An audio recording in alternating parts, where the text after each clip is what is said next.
Nesta videoaula, nós prosseguiremos com o estudo dos campos variáveis no tempo, o que resultará nas ondas eletromagnéticas. Na magnetostática e na eletrostática, onde as correntes são estacionárias e a distribuição de cargas é fixa, não tendo, portanto, movimento entre cargas, os campos elétrico e magnético atuam de modo independente. Qualquer derivada temporal neste caso resultará no valor nulo. Contudo, na eletrodinâmica acontece o acoplamento entre o fluxo elétrico e o fluxo magnético, que é expresso pelas equações de campo e determinado pelas suas derivadas temporais. A partir daqui, para facilitar a nossa notação, nós vamos substituir a seta que colocamos sobre os campos vetoriais por uma barra dupla na letra.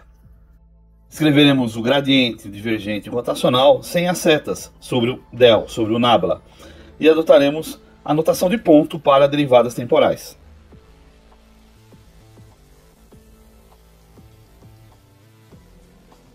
Sejam as já conhecidas relações constitutivas.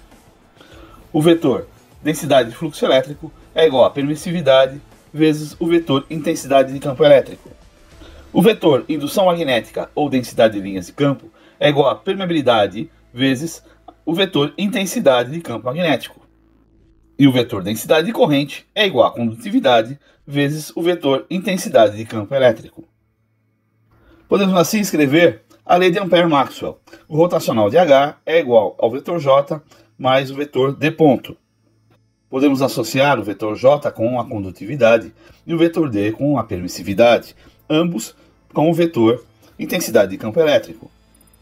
Assim escrevemos o rotacional de H como sendo a condutividade vezes a intensidade de campo elétrico mais a permissividade vezes a derivada da intensidade de campo elétrico.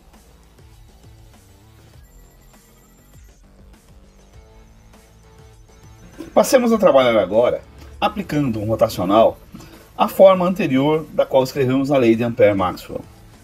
Aplicando o rotacional em ambos os lados da equação, do lado esquerdo surge uma conhecida identidade vetorial.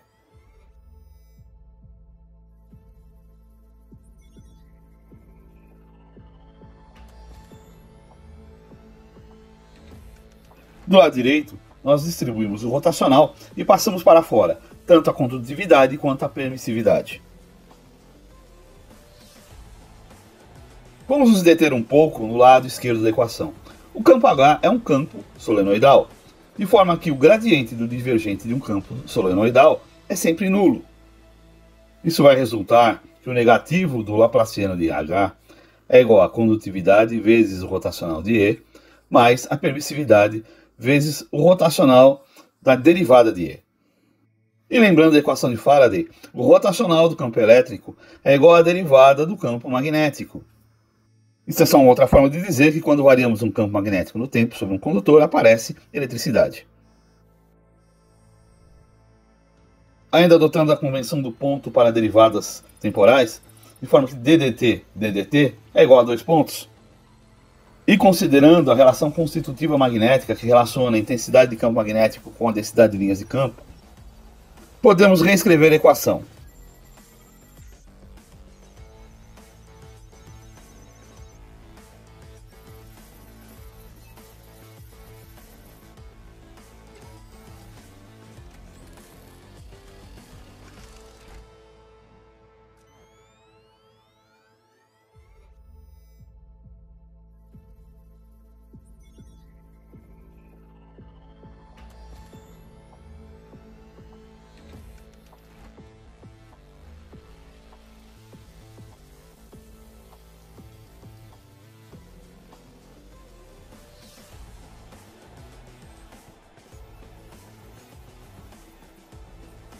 De forma que chegamos à nossa primeira equação geral de onda em campos eletromagnéticos.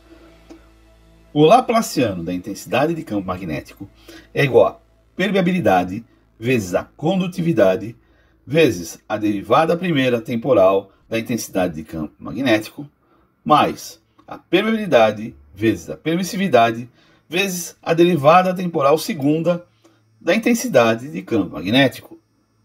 Se dividirmos toda essa equação pela permeabilidade, temos que o laplaciano de B é igual a sigma B ponto mais epsilon B dois pontos. Se nós lembrarmos que o Laplaciano é uma relação de derivadas espaciais duplas, por outro lado, esta relação resulta em derivadas temporais parciais relativas ao ambiente onde se encontram. E podemos afirmar isso porque elas consideram a condutividade, a permissividade e a permeabilidade do meio. Lembrando que as leis de Maxwell são compostas de dois divergentes e dois rotacionais, vamos pegar o outro rotacional. Ou seja, vamos pegar a lei de Faraday e vamos aplicar o rotacional como nós fizemos na lei de Ampère, na forma anterior. Assim, aplicando o rotacional em ambos os lados, nós podemos escrever o rotacional do rotacional de E é igual ao negativo do rotacional de B ponto. Ou ainda, o rotacional do rotacional de E é igual ao negativo da permeabilidade vezes o rotacional de H ponto. O rotacional de H é igual à soma da corrente de condução mais a derivada da corrente de deslocamento.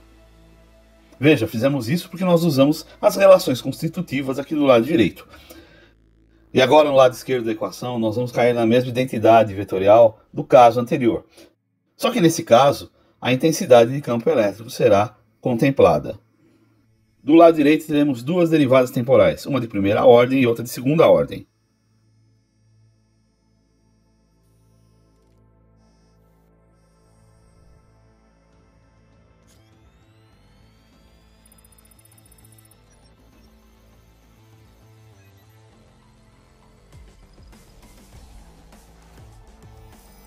Já ao lado esquerdo, diferente do campo magnético, o campo elétrico não é solenoidal, ele é potencial, de forma que o divergente de qualquer campo não solenoidal é diferente de zero.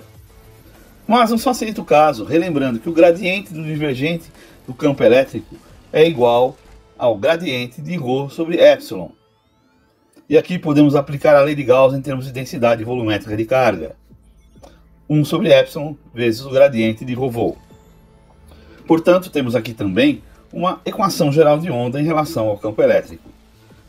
O Laplaciano da intensidade de campo elétrico é igual a permeabilidade vezes a permissividade vezes a derivada temporal segunda da intensidade de campo elétrico, mais a permeabilidade vezes a condutividade vezes a derivada primeira da intensidade de campo elétrico, mais 1 sobre epsilon, que é a permissividade, vezes o gradiente da densidade de carga.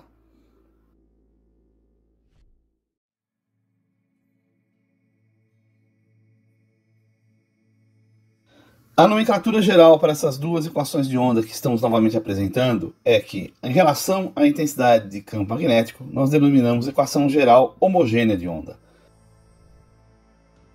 No caso da intensidade de campo elétrico, ela se torna uma equação geral não homogênea de onda. Agora, se em porções do espaço que possuam distribuições uniformes de carga, ou seja, as cargas se anulam, ou mesmo em espaços sem carga, de modo que a densidade volumétrica de cargas, ou ρ ou ρ, é nulo, ficamos.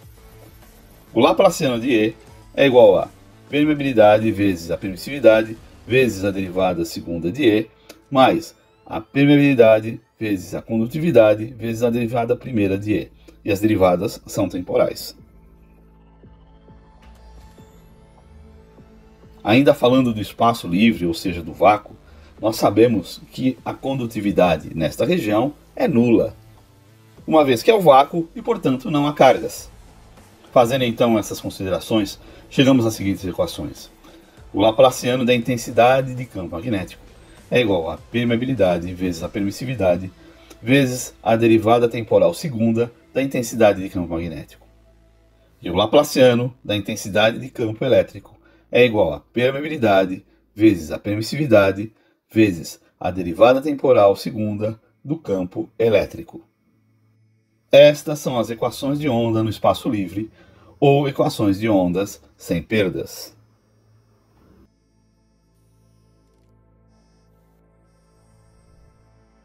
Vamos estender um pouco mais o nosso estudo. Imaginamos que vamos trabalhar agora em um meio totalmente condutor, onde existe corrente de condução e corrente de deslocamento. Na verdade, a corrente de condução é muito maior que a corrente de deslocamento, ou seja, podemos desprezar a corrente de deslocamento. Assim, nesse caso, o rotacional de H é igual a J mais D ponto. Como J é muito maior que D ponto e podemos considerar o J como sigma E, temos que o rotacional de H é igual a sigma E. E é isso que esperamos de um campo magnético em um bom condutor. Vamos eliminar o campo elétrico desta equação. Para isso, vamos primeiro aplicar um rotacional.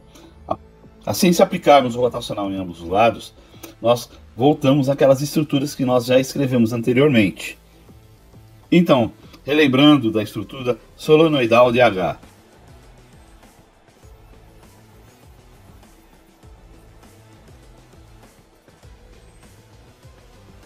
E que o rotacional de E é igual a B ponto, ou μ vezes H ponto, chegamos à equação. O laplaciano de H é igual a permeabilidade vezes a condutividade vezes a derivada temporal primeira da intensidade de campo magnético. E se trabalharmos em termos de intensidade de campo elétrico, chegaremos a uma equação similar. Estas são, portanto, as equações de onda no espaço livre ou equações de ondas sem perdas.